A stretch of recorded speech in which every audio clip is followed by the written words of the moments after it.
गुरुरात मेति मूर्ति भेद विभागिने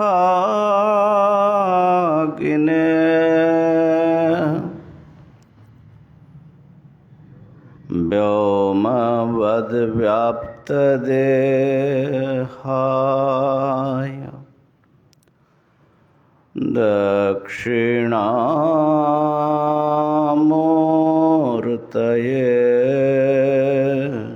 नमः। ॐ शान्ति शान्ति शान्तिः।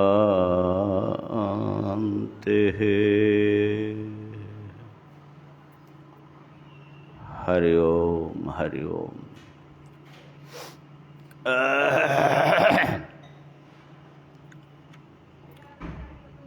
विवेक चूड़ामणि का स्वाध्याय चल रहा है।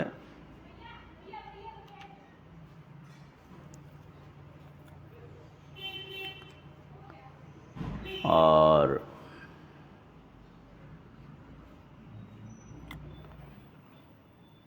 हम लोग निधिध्यासन का असल में श्रवण मनन के अनंतर जो निधिध्यासन है उस प्रकरण का ये विचार में हम लोग चल रहे हैं।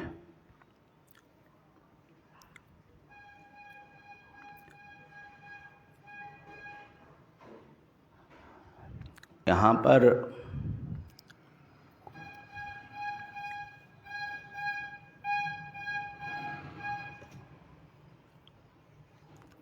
सबसे पहले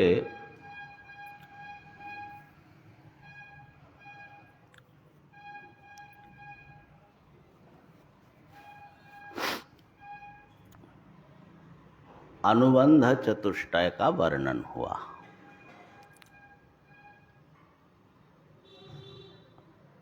अर्थात इस ग्रंथ में जो बात समझाया गया है, क्या समझाया है, विषय किस लिए इसको समझना जरूरी है, प्रयोजन, और इसको समझने के लिए कुछ योग्यता किस प्रकार की अपेक्षित है, अधिकारी, और आपस में हमारे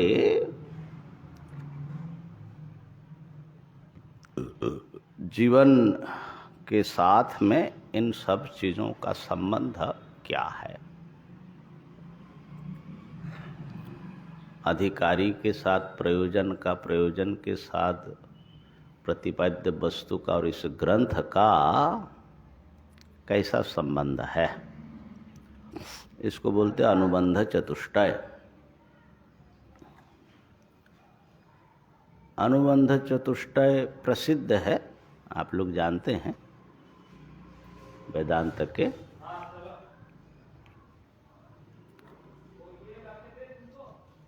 उसमें एक बात पर जोर दिया कि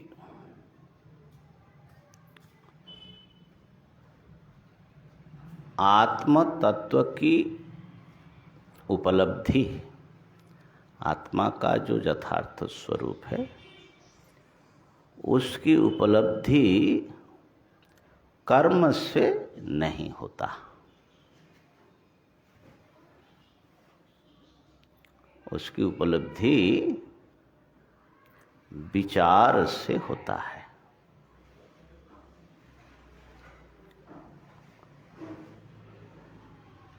चित्तस्य शुद्धये कर्म न तु वस्तुपलब्धये। जो कर्म योग हम लोग आचरण करते हैं, साधना करते हैं, चित्त की शुद्धि के लिए हम कर्म करते हैं, उसमें इसकी उपयोगिता है। वस्तु की उपलब्धि कर्म से नहीं होगा। वस्तु सिद्धिर विचारेण नान्यथा कर्म कोटि भी। आत्मा की जो ब्रह्म रूपता है, इसकी सिद्धि विचार से होगा, करोड़ों कर्मों के द्वारा, मैंने सत्कर्म के द्वारा नहीं होगा। इसको बहुत इसमें समझाया। फिर साधन चतुष्टय का वर्णन किया। अधिकारी के ऊपर कैसा अधिकारी होना चाहिए। विवेक, वैराग्य, षट संपत्ति, मुमुक्षुता, ऐसे अधिकारी जो हैं गुरु के पास जाते हैं और प्रश्न पूछते हैं कि मैं बंधन में क्यों पड़ा हुआ हूँ, इससे मुक्ति का क्या उपाय है, मैं हूँ कौन, ऐसे ऐसे प्रश्न पूछते हैं। तो गुरु जी ने बताया कि आत्मा के अज्ञान के कारण ही तुम बंधन में पड़े हो। आत्मा और अनात्मा का विवेक तुम्हें नहीं है। तुम देह को आत्मा मान रहे हो, परिच्छिन्न वस्तु को आत्मा समझ रहे हो, जबकि वास्तविकता है आत्मा तो ब्रह्म है। तो कैसे समझेंगे इस बात को। तो कहा कि ये तो वेदांत शास्त्र के श्रवण मनन निधिध्यासन से ये बात समझ में आएगी। और वेदांत गुरु के पास बैठ करके श्रवण मनन निधिध्यासन करो। उसमें भी मुख्य चीज है महावाक्य। महावाक्य के अर्थ का विचार। तत्वमसि, तुम वही हो, तुम ब्रह्म हो।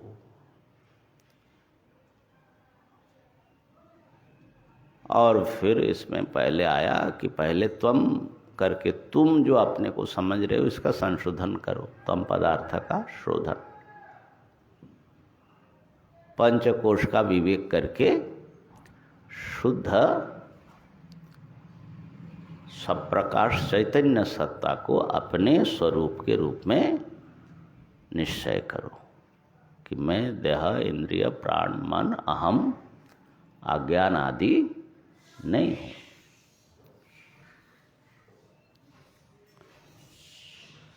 अब हम लोगों को जो समझ में आता है और असल में हम जो होते हैं, इसमें एक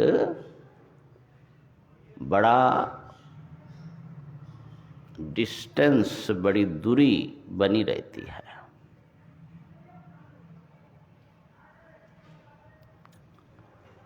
और जो हम अपने को समझ रहे, ये भ्रम है, ये अध्यास है। और जब तक अध्यास में रहेंगे तब तक दुख से मुक्ति, आत्यंतिक मुक्ति नहीं मिलेगी। तो इसलिए अध्यास की निवृत्ति के लिए अपने आत्मस्वरूप का वेदांत के दिखाए मार्गों से अनुसंधान आवश्यक है, खोजना। तो उसमें पंचकोश विवेक, उसको खाली रट लेना ये नहीं, उसका विवेक, अनुसंधान करना। और फिर जो है तत्पदार्थ का, ब्रह्म का, तत्पदार्थ परमात्मा, उनका भी स्वरूप का अनुसंधान करना, समझना। जगत देखते हैं लेकिन जगत करता कोई है ऐसा हम लोग नहीं जानते। और उनका स्वरूप क्या है? क्या वो जगत के कण कण में है, किसी लोक में बैठे हैं? कण कण में है तो हमें दिखता नहीं है। तो बहुत प्रकार के प्रश्न इसके साथ भी जुड़ा हुआ है। किसके साथ? तत्पदार्थ ईश्वर तत्व के साथ। तो जब ईश्वर तत्व का तत्पदार्थ का भी वेदांत के बताए मार्ग से आप विवेचन करेंगे तो आपको जो है पहले तटस्थ लक्षण और स्वरूप लक्षण ये बताएगा। ब्रह्म कौन है? ये संपूर्ण जगत जिससे उत्पन्न होता है, जिसमें ये जीवित रहता है और जिसमें वो प्रलय हो जाता है।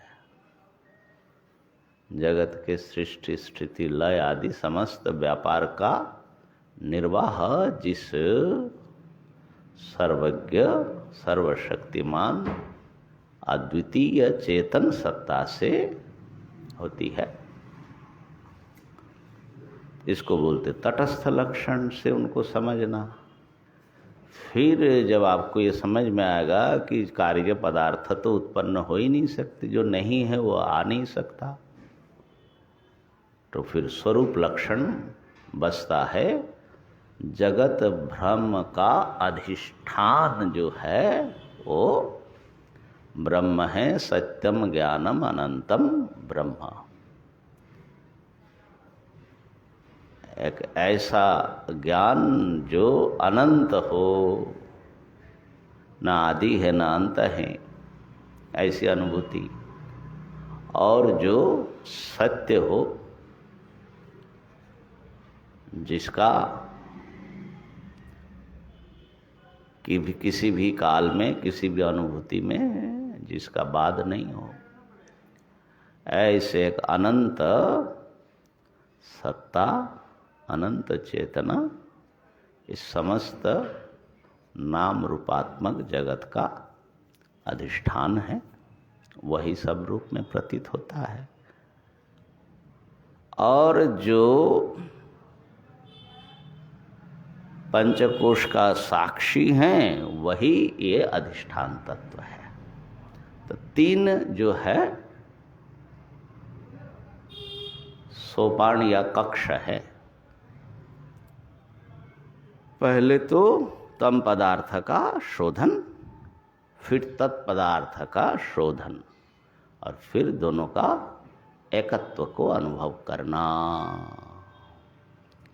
तो ये अनुभव करने के लिए जब तक अनुभव नहीं होता तब तक जो हैं व्यक्ति कृतार्थ नहीं होते।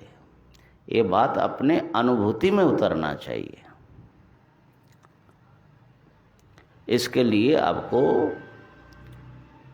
अच्छी तरह वेदांत का बार बार श्रवण करना, फिर युक्ति से उसका मनन करना, और उसके बाद भी अगर आपके भ्रम तगड़ा है कि मैं जीव हूँ, मैं ब्रह्म नहीं हूँ, मैं तो फलाना हूँ, ये अगर बैठा हुआ है तो आपको फिर निधिध्यासन करना, माने ये जीव भ्रम को इसको काटते रहना।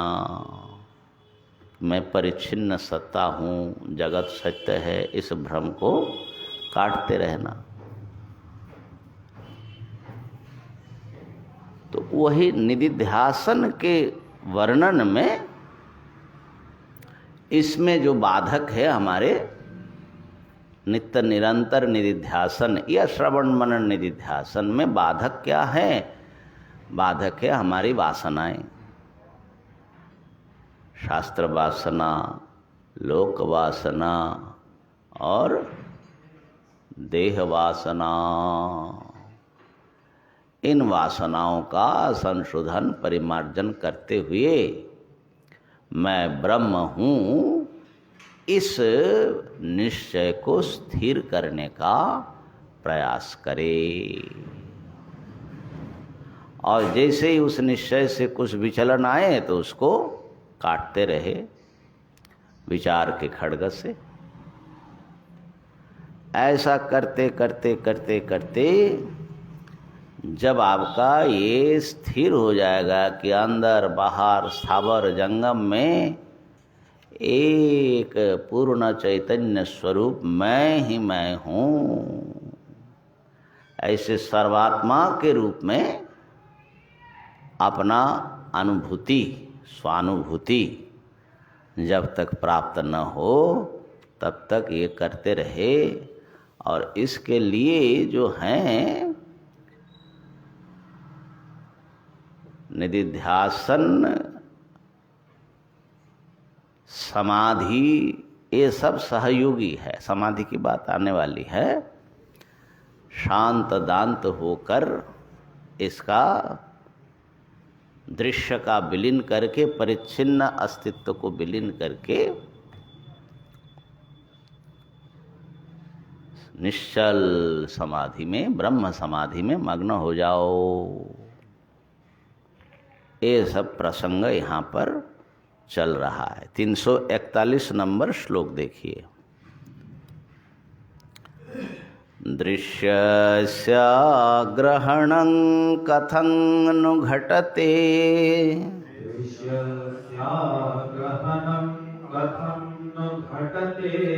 देहात्मना तिष्ठतो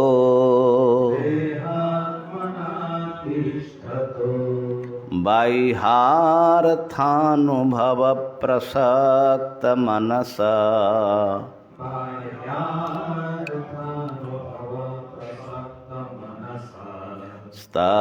तत्क्रियां कुर्वतः।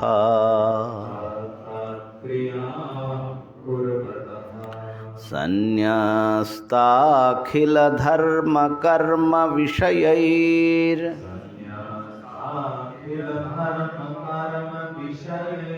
नित्यात्मनिष्ठा परैः तत्त्वज्ञैः करणीयमात्मनि सदा।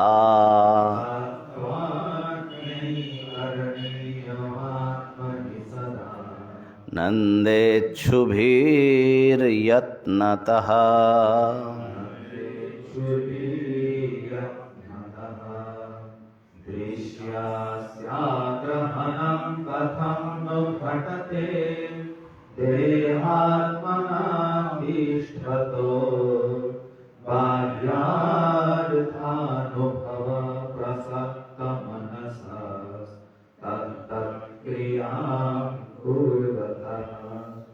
संन्यासाखिल धर्म कर्म विषये नित्यात्मनिष्ठा परैः तत्त्वज्ञैकरणीयमात्मनि सदा नन्देच्छुभिर्यत्नतः। पूर्व श्लोक में कहा कि दृश्य का आग्रहण करते हुए सर्वात्मा मैं हूँ, सबकी आत्मा जो सद्वस्तु है वो मैं हूँ, ऐसी निष्ठा, ऐसी स्थिति बनाइए। तो दृश्य का आग्रहण, तो यहाँ पर आज निवारण महाराज आए नहीं, तो मुझे ऐसा लग रहा है कि जैसे वो समझ रहे थे कि चित्तवृत्ति निरोध करके समाधि जैसे लगाते हैं योगी लोग, उसकी बात कि सब चीज़ भूल करके केवल आत्मा में लगाना। तो वो बात तो है, उसकी बात नहीं है, ऐसी बात नहीं, लेकिन वेदांत में दृश्य का आग्रहण विवेक पूर्वक करना है।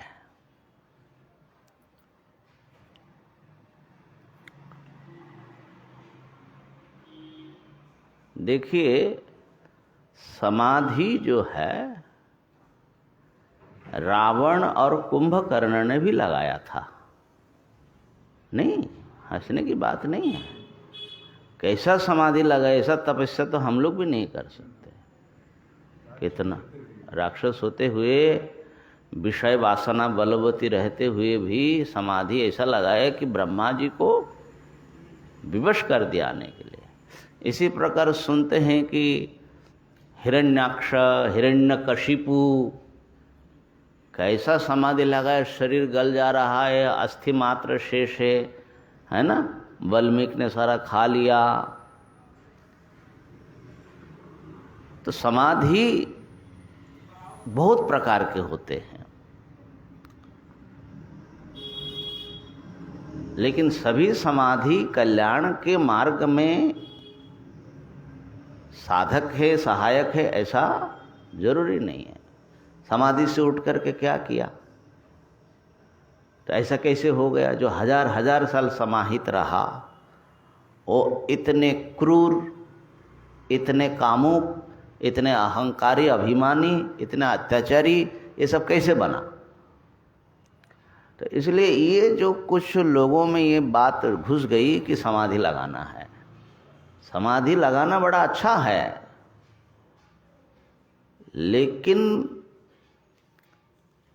मन को निर्मल करके समाधि लगाना और दृश्य का विवेक करते हुए उसका आग्रहण करना, ये ध्यान देने की चीज़ है। उसके बिना वेदांत में या योग दर्शन में भी जिस बात की, जिस स्थिति की बात करते हैं, जिस दिव्यता की बात करते हो, डिवाइनिटी का आप एक्सपीरियंस नहीं कर सकते, प्राप्त नहीं कर सकते। तो कुछ समाधियां होती हैं, उससे आपको बहुत ताकतवर बना देती है, लेकिन कुछ समाधि होती है जो आपके अज्ञान को, अभिमान को, दोषों को नष्ट करके आपके ब्रह्म स्वरूप का उपलब्धि करा देती है। इसलिए ये बात मेरे ख्याल से साधक को बहुत ध्यान में रखना चाहिए इस बात का। तो दृश्य का आग्रहण तो करना है, लेकिन किस लिए कर रहे हो? मतलब क्या है आपका? क्या चाहते हो?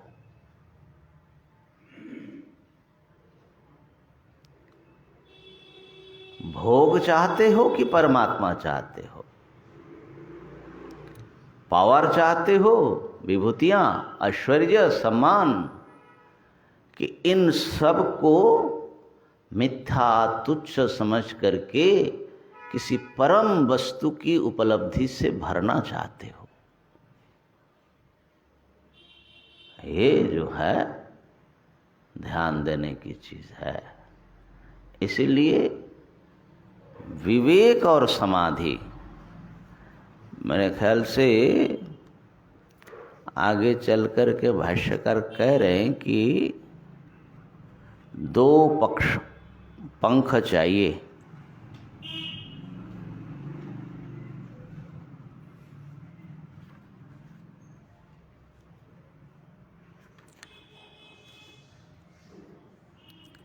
दो पंख चाहिए, एक तो वैराग्य का और एक जो है हाँ ऐसा कुछ है यहाँ पर कहीं,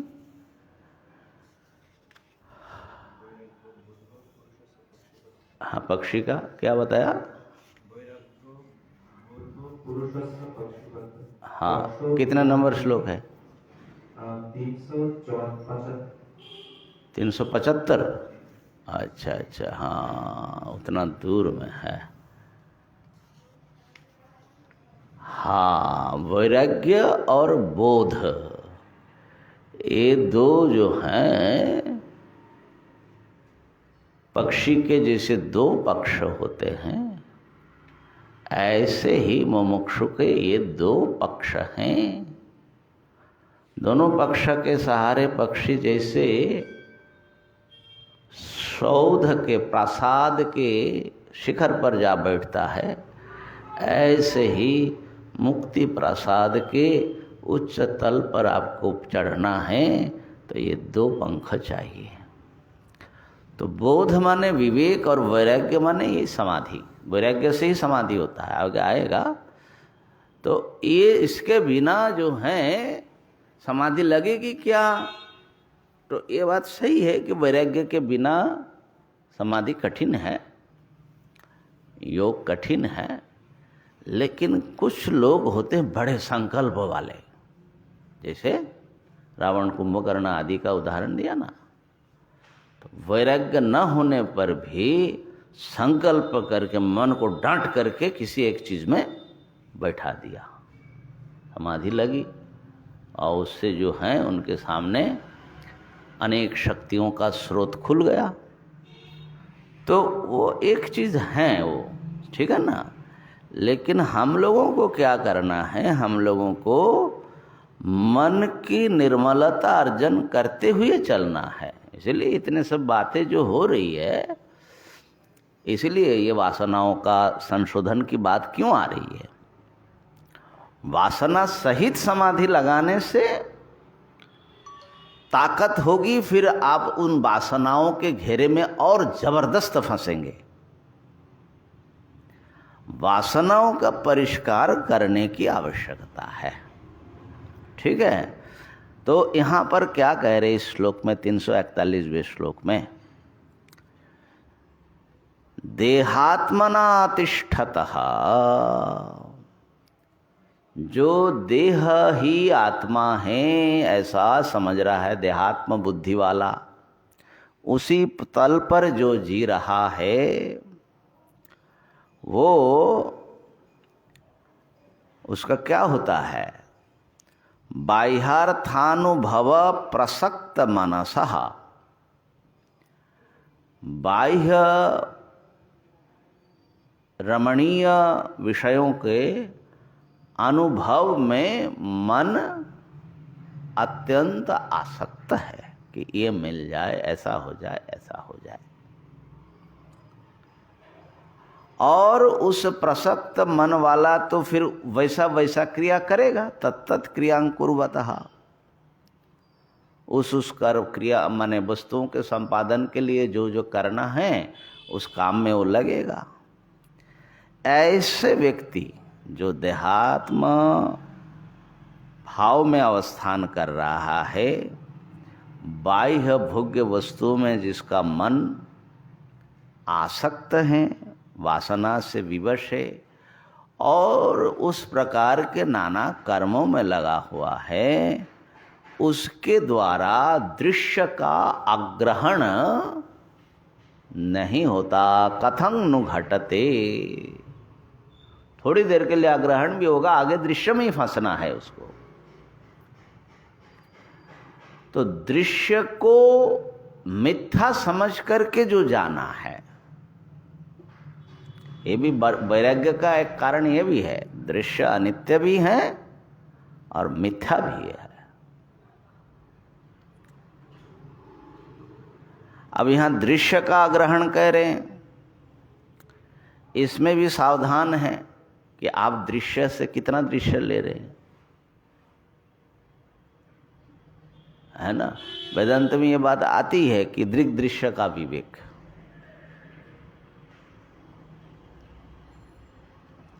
दृश्य मिथ्या है।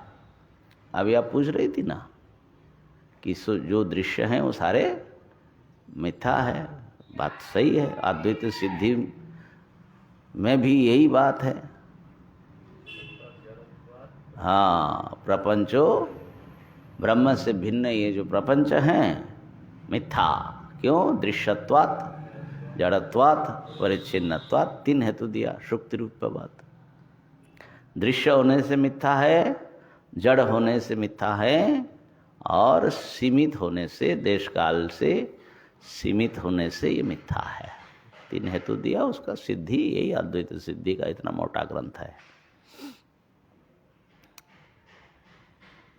तो ये बात है कि वेदांत में दृश्य को मिथ्या माना और दृक् तत्व को ब्रह्म माना, इतना ही वेदांत सिद्धांत है ना।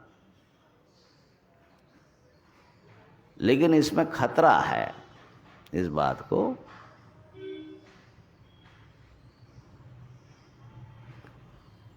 दृग्दृश्यौ दौ पदार्थौ स्त परस्पर विलक्षणौ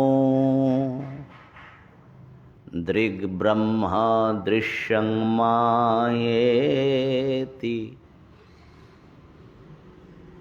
क्या है? दृश्यं दृग्ब्रह्म दृश्यं मायेति सर्ववेदांत डिंडिमः। वेदांत में दो पदार्थ माना गया, दृक् देखने वाला और दृश्य। देखने वाला ब्रह्म है और दृश्य माया है। ये सारे वेदांतों का डिंडिम है, ढिंढोरा है, उद्घोष है।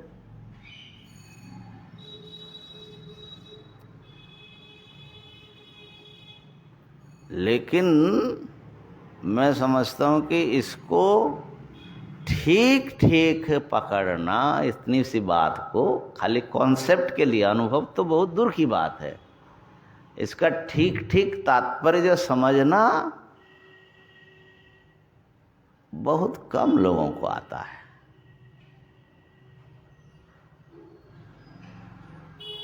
उल्टा ही समझते हैं प्रायः।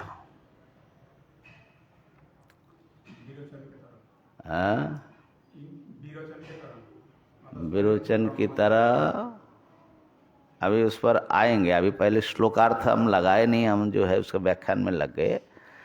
तो यहाँ कह रहे कि देहात्म बुद्धि से जो अवस्थान कर रहा है, बाह्य वस्तुओं के अनुभव में जिसका मन प्रसक्त है, उस भोग संपादन के लिए क्रिया कर रहा है, ऐसे व्यक्ति दृश्य का आग्रहण कैसे करेगा?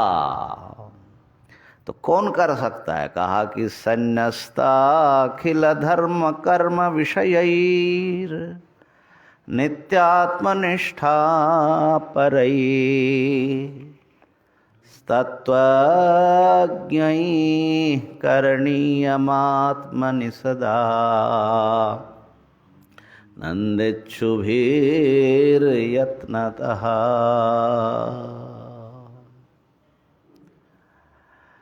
जिसने अखिल धर्म कर्म विषय को त्याग दिया है, अब सुनने से बड़ा भयंकर लगता है समस्त धर्म कर्म और विषय जिन्होंने त्याग दिया, माने बहुत लोग जो है कहते हैं कि हम तो सन्यासी है, माने धर्म कर्म सब छोड़ दिया, भोग में लगा हुआ है तो इसलिए आचार्य जी बड़े सावधान होकर के कह रहे भाई धर्म कर्म छोड़ने से पहले विषय छोड़ो, फिर धर्म कर्म भी छोड़ना है विषय छोड़ने से धर्म कर्म ऐसे ही छूट जाएगा। विषय अगर छूट जाए तो धर्म कर्म जो बोल रहे हैं तो ऐसे छूट जाएगा। नहीं, ऐसा नहीं छूटता है धर्म कर्म माने आप धर्म जप में लगे हैं या जो है तप में लगे हैं या यज्ञ में लगे हैं तो अन्य विषयों का भूल रहे हैं। हाँ, वो तो रहेगा। संन्यस्त विषयों को जिसने छोड़ दिया ऐसे महापुरुष, इसलिए सर्वधर्मान परित्यज्य मामेकं शरणं व्रज, वहाँ पर जो वो बात कह रहे हैं। नित्यात्मनिष्ठा माने वेदांत पढ़ के श्रवण मनन करके अपने तत्व को समझा है, उसके बाद सब कुछ छोड़ करके वो जो है केवल आत्मा ब्रह्म है, इससे निष्ठा में वो लग गया। उसकी तत्वज्ञ के द्वारा सदानंदेच्छुभी ही, जो सदा ब्रह्म स्वरूपभूत आनंद को, मोक्ष रूप आनंद को पाना चाहता है, उसके द्वारा आत्मा में समस्त दृश्य का अभाव है, ऐसा जत्नपूर्वक उसको इस स्थिति को बनाना है। समस्त द्वैत का निषेध करके केवल एक अद्वितीय आत्म वस्तु ही है, ऐसे निष्ठा उसको बनानी है। ठीक है, क्या अनुवाद पढ़ो तो जरा पढ़ ले एक बार, लंबा श्लोक है। जो लोग देहात्म बुद्धि से स्थित रहकर बाह्य पदार्थों थोड़ा सा माइक हाँ यहाँ से बोलो। मन में आसक्ति रखकर उन्हीं के लिए फिर शुरू से पढ़ो, हमको समझ में नहीं आया। जो लोग देहात्म बुद्धि से स्थित रहकर बाह्य पदार्थों की मन में आसक्ति रखकर उन्हीं के लिए निरंतर काम में लगे रहते हैं, उनको दृश्य की अप्रतीति कैसे हो सकती है? इसलिए नित्यानंद के इच्छुक तत्व ज्ञानी को चाहिए कि वह समस्त धर्म, कर्म एवं विषयों को त्याग कर निरंतर आत्मनिष्ठा में तत्पर हो, अपने आत्मा में प्रतीत होने वाले इस दृश्य प्रपंच का प्रयत्न पूर्वक पाठ करे। ठीक। तो वही हम कह रहे थे कि दृश्य का आग्रहण, दृश्य माया है ऐसा कहने से मिथ्या है। इसको मैं समझता हूँ कि 1000 में 999 लोग ही उसका गलत ही समझते हैं।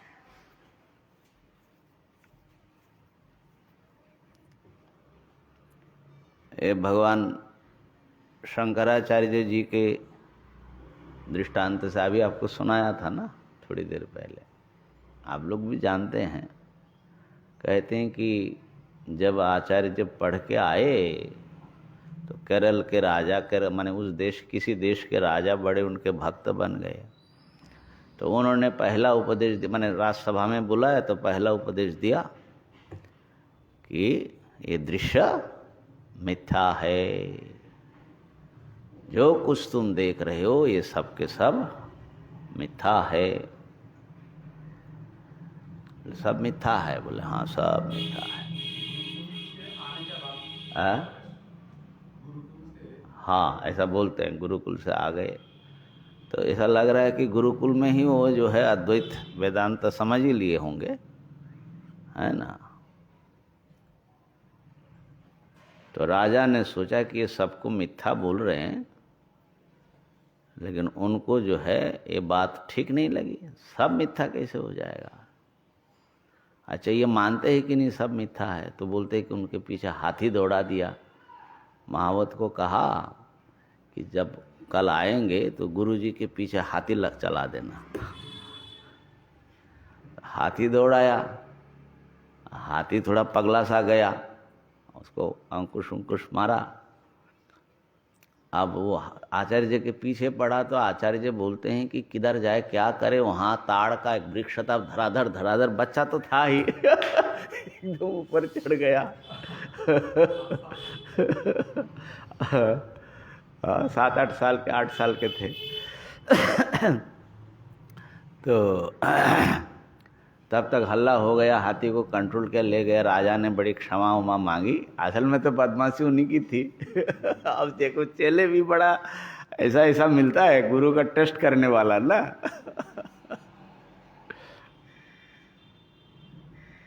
तो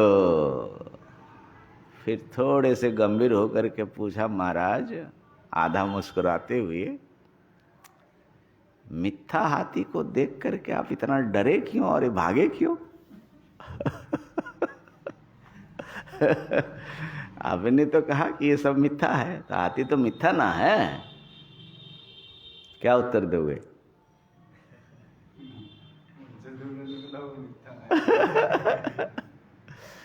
तो आचार्य जी ने कहा कि देखो ये बात सही है, जब ब्रह्म ज्ञान होता है तो ये सब के सब जो कुछ दिखाई पड़ रहा है मिथ्या है। लेकिन जब तक ब्रह्मज्ञान नहीं होता है, अज्ञान अवस्था में हो, तो तुम्हारे अज्ञान के कारण तुम मिथ्या हाथी को सत्य समझ रहे हो, मिथ्या शंकराचार्य को सत्य समझ रहे हो, मिथ्या भागने को सचमुच भाग गया समझ रहे हो, मिथ्या ताड़ के पेड़ को सत्य पेड़ समझ रहे हो और उसमें चढ़ना सत्य समझ रहे हो, और तुम देखने वाले को सत्य समझ रहे हो। ये शरीर को, परिच्छिन्न शरीर को, ये अज्ञान का ही रूप है। ठीक है। तो इसलिए अब आचार्य जन ने जो उपदेश दिया दृश्य मिथ्या है, वहाँ पर दृश्य का मतलब क्या है और दृक् ब्रह्म है उसका मतलब क्या है। तो हम लोग अपने को सत्य बना लेते हैं और सामने वालों को मिथ्या बना लेते हैं। ऐसा है क्या वेदांत? ये कह रहे हैं क्या? बल्कि इस देह, इसमें इंद्रियां, इसमें मन, जो कुछ दिखता है जागृत स्वप्न सुषुप्ति में, सबके सब दृश्य हैं। और देखने वाला कोई ऐसा एक चीज में सीमित नहीं है, ये सारा ब्रह्मांड का अधिष्ठान है देखने वाला। तो वो पकड़ में नहीं आता, वो कुछ का कुछ करता रहता है। अब वेदांत में ऐसी एक है, बोले आत्मा न करता है न भोगता है, अकर्ता अभोक्ता। अब बहुत लोगों को बड़ा भारी खुला छूट मिल जाता है, कुछ भी कर लो वो कह देंगे कि भाई आत्मा तो कुछ करता भोगता नहीं है तो वो और नरक में गिरता है और गड्ढे में गिरता है। तो इसलिए बड़ी सावधानी से वेदांत जो है, इसलिए अधिकारी होना बहुत आवश्यक है और उसको बार बार सुन सुन करके तब जा कर के ठीक क्या बोलना चाह रहे हैं। तो दृश्य का आग्रहण जो है, जब तक तुम देहात्म बुद्धि में हो, इसको तो सत्य मान रहे हो और सब दृश्य का मिथ्या कर रहे हो पहले इसी को मिथ्या करो देह मैं नहीं हूं या देह सत्य नहीं है, इसको मिथ्या करो। तो इस प्रकार से जो देह को आत्मा मान करके जो जी रहा है, ठीक है, विषय भोग के आनंद जिसके लक्ष्य है, किसी न किसी सांसारिक परिच्छिन्न चीजों में जो आसक्त है, उसके लिए जो जिंदगी लगा रहा है, उसको ये बात जो है कि अद्वैत दर्शन ये नहीं हो सकता। तो उसका त्याग करने पर ही होगा। ये बड़ी सावधानता के साथ इस बात को वेदांत के जो साधक है उसको आत्मसात करना चाहिए। देहात्म बुद्धि को काटना ये ज्ञान है। बहुत ज्ञान हुआ, लेकिन वही ज्ञान के बाद सारा ज्ञान का निचोड़ अगर यही रहता है अनुभव कि मैं देह हूँ, तो उसको ज्ञानी नहीं माना जाता। वो तो पश्वादि भिश्च अविशेषात। अद्वैत भाष्य में क्या कहा? एक पशु में और आप में अंतर क्या है? पशु भी देह को मैं समझता है, उसकी रक्षा के लिए जुटा हुआ है। आप भी उतना ही सब वेदांत पढ़ के वही कर रहे हो, तो इसलिए आप ज्ञानी नहीं हो गए हैं।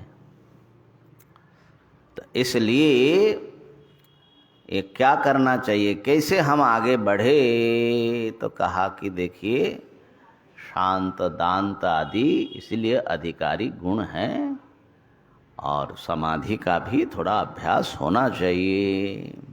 अगला श्लोक देखिए। सार्वात्म्य सिद्धये भिक्षुः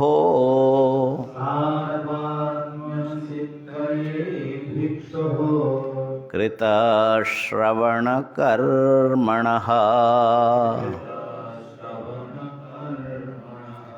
समाधिं विदधात्येषा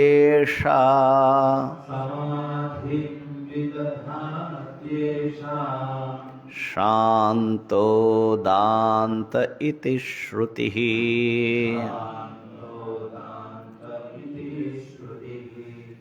सर्वात्म्य सिद्धये भिक्षुः श्रवणकर्मणः समाधिं विदधात्येषा शान्तो दान्त इति श्रुतिः। इसमें थोड़ा सा पानी मिला ठंडा। तो सार्वात्म सिद्धये भिक्षो हो, पहले तो धर्म कर्म छोड़ना पड़ेगा, विषय छोड़ना पड़ेगा, ठीक है ना। धर्म माने जो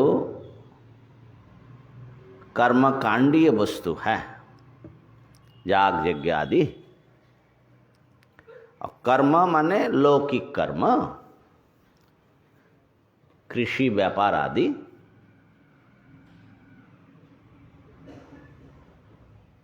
परिवार भी त्यागना पड़ेगा ना, नहीं तो परिवार चलाने के लिए तो काम तो करना पड़ेगा ना। तो धर्म कर्म और विषय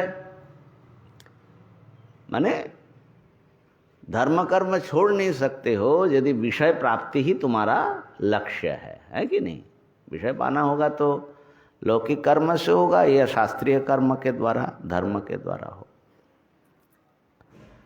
तो ये सब त्याग करने से आप क्या हो जाते हैं, भिक्षु, ठीक है। तो भिक्षु हो माने सन्यासी हो गए आप, भिक्षु हो। भिक्षु के लिए सर्वात्म भाव की सिद्धि करनी है, सब एक मैं ही हूँ, इस अद्वैत आत्मबोध में पहुंचना है, ये उसका लक्ष्य है। उसकी सिद्धि के लिए उसको क्या करना है,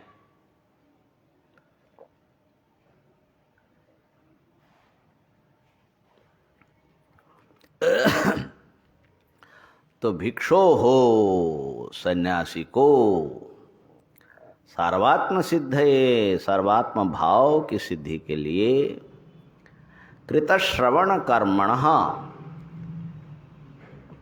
पहले तो श्रवण, वेदांत श्रवण कर ले, गुरु के पास बैठ के विचार कर ले। श्रवण में मनन भी यहाँ पर अंतर्भुक्त है। तो भिक्षु जो है, जिसने श्रवण मनन कर्म किया है, उसको सर्वात्म भाव की सिद्धि के लिए समाधिं विदधाति, समाधि का विधान श्रुति ही विदधाति, श्रुति करती है। श्रवण मनन के अनंतर कृत श्रवण मनन कर्मा भिक्षु समाधि का अभ्यास करे, ऐसा श्रुति कहती है। कौन सी श्रुति, ऐसा श्रुति, ये जो श्रुति है, कौन श्रुति, ये बृहदारण्यक उपनिषद में आता है। शांतो दान्तः उपरतः तितिक्षुः श्रद्धावित्तो समाहितो भूत्वा आत्मन्येव आत्मानं पश्येत् या पश्यति। यहाँ भिक्षु माने सन्यासी, धर्म कर्म विषय त्यागी, वो जो पूर्व श्लोक में जो बताया ना, सन्यासी वो है भिक्षु। माने माधुकरी वृत्ति से जो जीवन निर्वाह कर रहे, माने उसके उपलक्षित ये नहीं कि माने उसको जो है कोई और रास्ता नहीं है इसलिए भीख मांग रहा है, माने वैराग्यवान है। हाँ, तो ऐसे श्रुति आती है देखिए इतना कुछ लिखा, लेकिन उस श्रुति का उद्धरण यहाँ पर दिया नहीं। क्या दिया? बृहदारण्यक दिया है? अच्छा बताओ, बढ़िया है। पूरा श्रुति दिया है? अच्छा,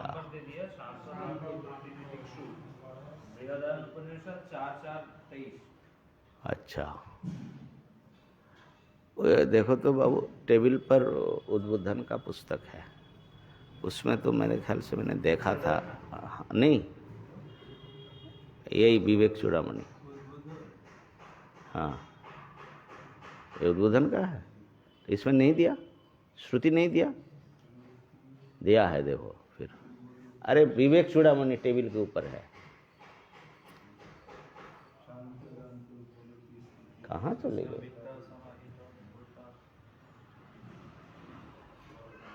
दिया ना? मंत्र दिया है। हाँ, ये तो दिया है। अच्छा, ये सुबाल उपनिषद का बता रहे हैं, लेकिन बृहदारण्यक में भी है। 2 पार्ट है असल में बृहदारण्यक का। शांतो दांत उपर, चले आओ। शांतो दांत उपरत स्थितिक्षु श्रद्धावित्तः समाहितो भूत्वा आत्मन्येवात्मानं पश्येत्। तो इसमें क्या बता रहे हैं? कोई बात नहीं।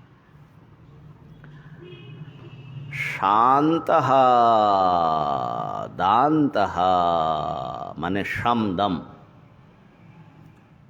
शांत हो जाना। देखिए, ब्रह्मानुभूति के लिए शांत होना आवश्यक है।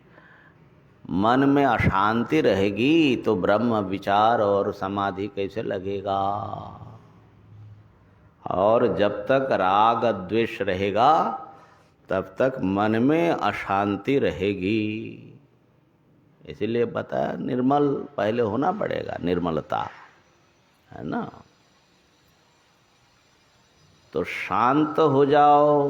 दांत मने समस्त इंद्रियों को अपने वश में करो।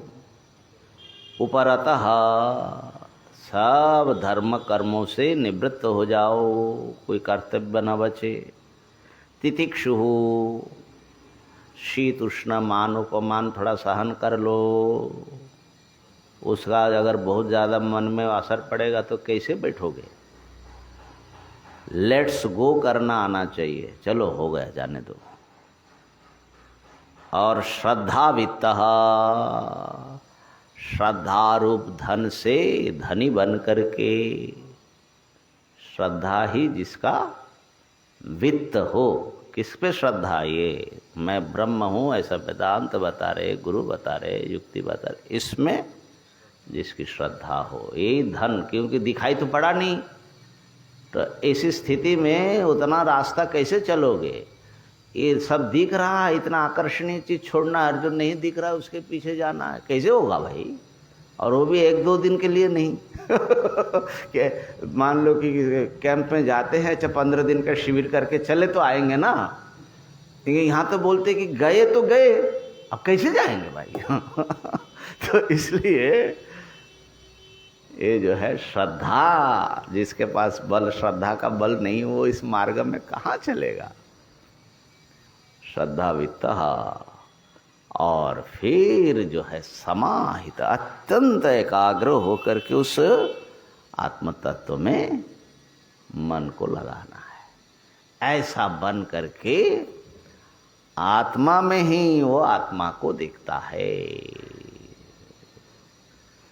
अपने में ही वो आत्मस्वरूप ब्रह्मस्वरूप का उपलब्धि करता है। तो यहाँ समाहितः जो ये पद आया है, ये समाधि की बात करती है। ये श्रुति समाधिं विदधाति, समाधि लगाना पड़ेगा बाबा, है ना? समाहितो भूत्वा। तो ये असल में षट संपत्ति जो बोलते हैं, जो साधन चतुष्टय में, ये 6 चीज उसके ऊपर फोकस कर रहे हैं। विवेक वैराग्य के बिना तो आप इस विचार में लगेंगे नहीं, ठीक है। अब विवेक वैराग्य से आप सब छोड़ छाड़ करके आया, भिक्षु बने, वेदांत के श्रवण मनन में आप लगे। अब आपको जो है, जब तक ये शांत दांत आदि नहीं होंगे, आपको अपरोक्ष साक्षात्कार नहीं होगा, विचार की सफलता। तो इसलिए ये षट संपत्ति, इसको 3 नंबर पर रखा। विवेक वैराग्य का पहला स्टेप है श्रद्धा। विवेक वैराग्य का पहला स्टेप क्या है?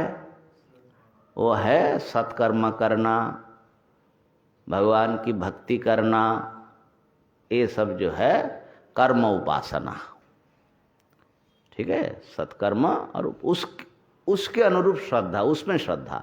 लेकिन ये जो श्रद्धा कह रहे हैं, ये बहुत एडवांस श्रद्धा की। श्रद्धा भी बहुत प्रकार होती है ना, श्रद्धा में भी अंतर आता जाता है, उसका भी विकास होता है। सात्विक, राजसिक, तामसिक श्रद्धा। सात्विक श्रद्धा में भी कई रूप, ये गीता जी के एक अध्याय ही है, उसमें 17वां अध्याय। तो यहाँ इस अद्वैत ब्रह्म ज्ञान के प्रति जो श्रद्धा है, उसकी बात हो रही है।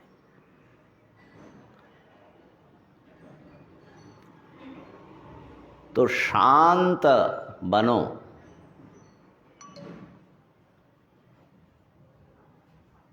छांदोग्य में आया है कि सर्वं खलु इदं ब्रह्म तज्जलानिति शांत उपासीत। सब ब्रह्म है और ये जो है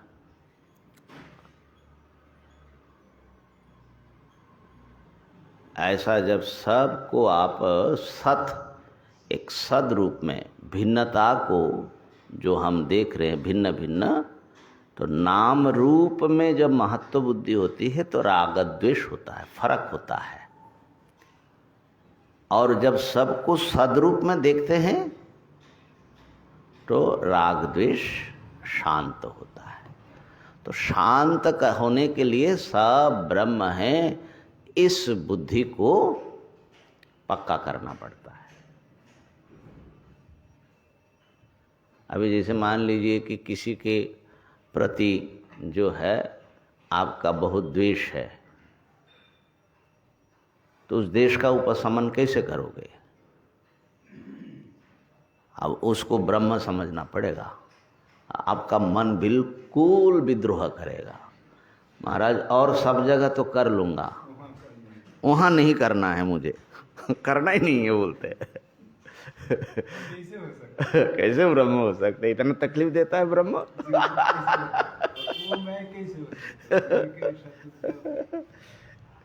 एक बार जो है वो साधना सदन में हम जाते थे ना, ज्ञान यज्ञ में, त्यागमूर्ति जी जब थे, तो एक सज्जन आते थे, बुजुर्ग थे, बड़ा सौम्य और बड़े गंभीर, आकर के महात्माओं के सबसे पीछे बैठते थे, बल्कि भक्त के पीछे, और एक रुमाल जो है वो रख लेते थे, ऐसा सीधे स्थिर बैठे होते थे।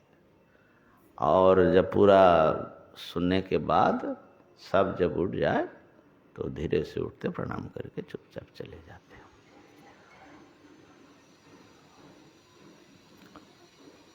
तो एक दिन त्यागमूर्ति जी ने उनसे पूछा, अच्छा फिर आरती में भी जब आते तो ऐसे बैठ जाते बहुत देर।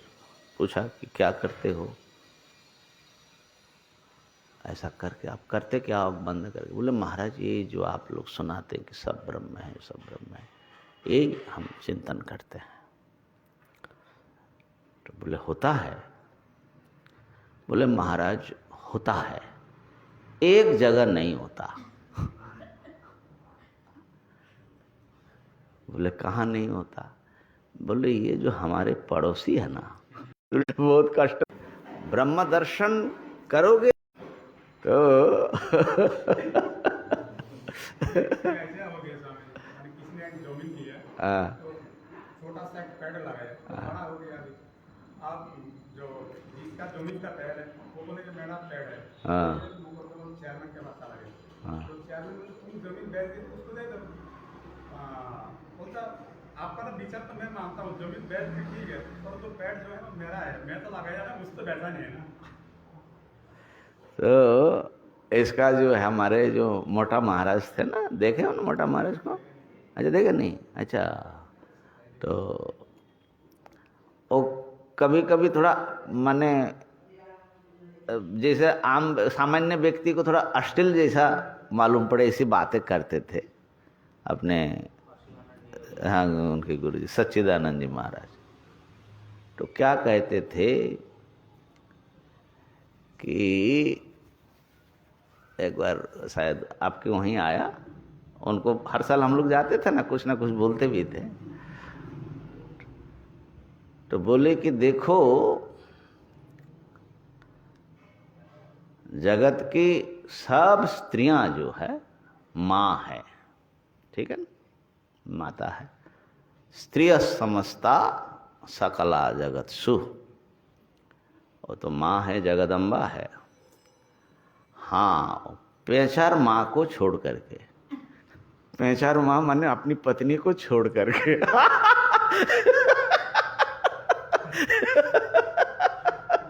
अब वहां भी जगदम्बा हो जाएगी तो भाई काम कैसे चलेगा? बड़ा विचित्र बोलते थे स्वामी जी, हमको भी शर्म आता था कि कैसे बैठे रहे भाई, ले बड़ा सीधा बोलते थे। पेचार बांग्ला में ना पेचा ऐसा सब नाम होता था ना गांव में, अपने बच्चा को पेचा या पांचू जो भी हो। तो ऐसा ही माने राग जहाँ अतिरिक्त हो वहाँ भी ब्रह्म दर्शन नहीं होता, और जहाँ द्वेष है वहाँ भी ब्रह्म दर्शन नहीं होता। और ब्रह्म दर्शन होने लगे तो राग द्वेष डाइल्यूट होता है। इसीलिए हाँ, इसका मतलब ये है कि तज्जलान सब चीज जो है उसी से उत्पन्न हुआ, उसी में स्थित है, उसी में विलीन हो जाता है। इसलिए एक सद वस्तु के अतिरिक्त और कोई वस्तु सत्य नहीं है। सब सत है, सब सत है, ब्रह्म ही है सब।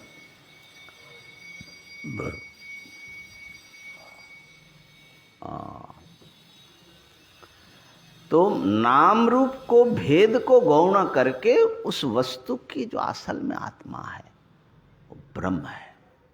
परम सत्ता ही एक अज्ञान का आवरण ओढ़ करके, नाम रूप विशेष का आवरण ओढ़ के इस रूप में है। तो हम लोगों को उस पर्दा हटा करके असली सत्ता, प्योर सत्ता है, ब्रह्म सत्ता है, उस पर ध्यान लगाना है। तो ऐसे शांत हो जाओ, शांत होकर के उपासना करो, माने समाधि लगाओ, शांत हो जाओ, दांत हो जाओ, उपरत, उपरति माने समस्त कर्तव्य कर्मों से संन्यास ले लेना, कर्म संन्यास प्रवृत्ति से। ये खाली आनुष्ठानिक संन्यास नहीं, माने समाधि के अनुकूल है ना, उपरत हो जाओ, उपराम हो जाए। और जो है जिसको बहुत कुछ करना बाकी है तो वो कैसे संन्यास लेगा, माने असली संन्यास कैसे होगा उसको? उपरतः हमको एक महात्मा बताए। अब जैसे मैंने कहा ना 15 दिन के लिए हम लोग साधना शिविर में जाते हैं या 1 महीने के लिए जाते हैं, वो भी आवश्यक है बहुत, लेकिन हम जाते हैं वापस आने के लिए, है कि नहीं? इसी प्रकार जो ब्रह्म की समाधि में लगा करके फिर वापस आना है, इसी नाम रूप में आना है ना, तो उसका समाधि जो है वो लगाने का कोशिश ही कर रहा है कि भाई जल्दी जल्दी फिर वापस भी आ जाए, नहीं तो वहीं अगर अटक जाए तो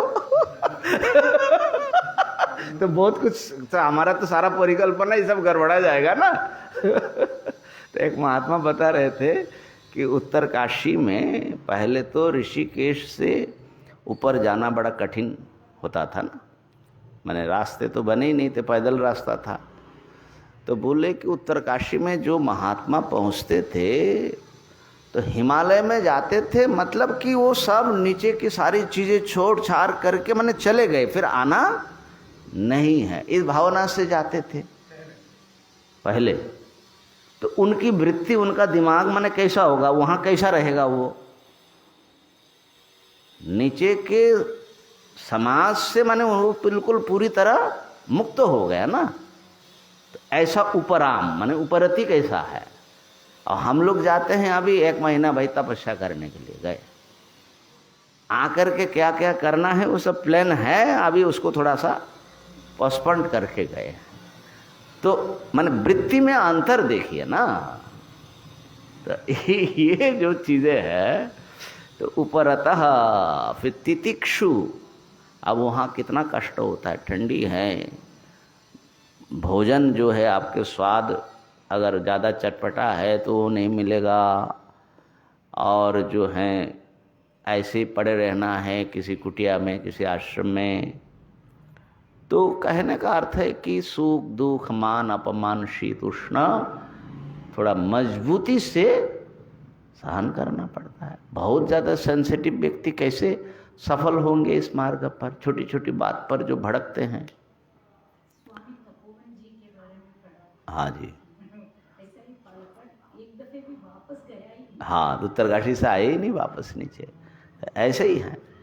तो तितिक्षु ऐसा होकर के फिर समाहिता, अब जो है अपने आत्मस्वरूप में समाहित बनो, ऐसा श्रुति जो है समाधि का विधान करती हैं, है ना। 12 तो बज गया, आज 2 ही श्लोक में हम लोग पूरा कर लिए, कोई बात नहीं, चलो। तो इस प्रकार से समाधि, ब्रह्म समाधि, अपने शुद्ध आत्मस्वरूप में समाहित होना, और फिर वो जो है समाधि निर्विकल्प समाधि बनेगा, और उससे जो है हमारे भीतर की जो अनंत अनात्म वासनाएं हैं, इन वासनाओं का बड़ा जो है जंजाल भीतर पड़ा हुआ है। हम लोग ऐसे चंचल नहीं हैं, असल में बहुत कुछ भीतर जो है कुदाकूद करता है, चाहे मन के ऊपरी सरफेस पर न भी आए, लेकिन भीतर सबकॉन्शियस अनकॉन्शियस माइंड में ये सब संस्कार बनी हुई है, अनंत जन्मों का संस्कार। तो वो समाधि जो है सबको साफ करता है, और फिर जो है ब्रह्म साक्षात्कार होता है। हाँ जी, ये जो गुरु के पास उपदेश लेने के लिए जा रहे हैं ब्रह्म तत्व के, जैसे विरोचन आदि हो गए, तो वो एक प्रकार उपदेश लिया है, और आप स्वयं को लग रहा है मैं संतुष्ट हो गया, मुझे जो प्राप्त हुआ, फिर वो अपना को ब्रह्म मान लिया, वो तो देह को मान लिया, और ब्रह्म ज्ञान लेके गए, हाँ, तो उनको फिर परवर्ती में अर्थात परमात्मा का ऐसा कोई कृपा हो सकता है, जो कुछ तो धर्म किया है फिर रास्ता में लाने का कोई, जैसे विरोचन चले गए, फिर उनको किसी कारणवश फिर सतमार्ग में आने का कोई आशीर्वाद प्राप्त होगा ना, वहाँ से वहाँ नीचे की ओर चले जाए। विरोचन वापस आया ऐसा लगा तो, सुना तो नहीं है कहीं। मतलब नीचे इंद्र नीचे चला जाएगा, फिर वहाँ से अगर फिर वापस आएगा तो आएगा, लेकिन अधपात के चक्र प्रवाह में एक बार पड़ेगा तो बहुत जल्दी, तो क्योंकि देह को ही आत्मा मान लिया ना। समस्या उसकी यह है भाई, इसी को खिलाओ पिलाओ, खूब सेवा करो, और सबको गुरु बन गया, सबको भोग के रास्ते में लगा दिया। तो इसलिए वो तो कैसे वापस आया होगा पता नहीं, नहीं आया, सुना तो नहीं ऐसा। इंद्र बार बार वापस जरूर आता रहा, वो भी जाता रहा, लेकिन फिर वापस आता रहा, वो जिज्ञासा उसको खींच करके ले आता था। गीता जी में भी श्लोक है ना, नाम से हाँ, जहाँ से हाँ हाँ, योग भ्रष्ट जो हैं वो जो आत्मा में समाधि लगाया हुआ है लेकिन ब्रह्म साक्षात्कार हुआ नहीं कंप्लीट। जब मृत्यु आ गई तो योग से भ्रष्ट हो गया। जो योग में रह कर के शरीर छोड़ देता है वो तो मुक्त हो जाता है, लेकिन योग रहा नहीं, चाहे दर्द में मन आ गया हो या किसी और में मन आ गया, तो वो जो हैं फिर शुचि नाम श्रीमताम इत्यादि। लेकिन जो दुष्चरित्रता में और उत्पात में फंस जाएगा उसको, उसके लिए भगवान ने गारंटी नहीं दिया। ये दोनों का हम लोग बड़ा गड़बड़ करते हैं इसमें ना। हाँ, अपने माने जिससे अपना लाभ हो, हम समझते लाभ नहीं, असल में नुकसान है। हाँ, और मैं है ना, और मैं उसको जो है उसको नरक में मैं फेंकता हूँ ना। क्या बताया? क्षिपाम्यजस्रम शुभान आसुरीष्वेव योनिषु। काम क्रोध लोभ में जो लगा हुआ है उनको ऐसे योनियों में, और आसुरीम योनिमापन्नाम मूढ़ा जन्मनि जन्मनि माम अप्राप्यैव कौन्तेय ततो यान्ति अधमां गतिम, और अधम गति में चला जाता है। इसलिए भैया ज़रा सावधानी से ही रहा जाए तो अच्छा है। ओम पूर्णमदः पूर्णमिदं पूर्णात् पूर्णमुदच्यते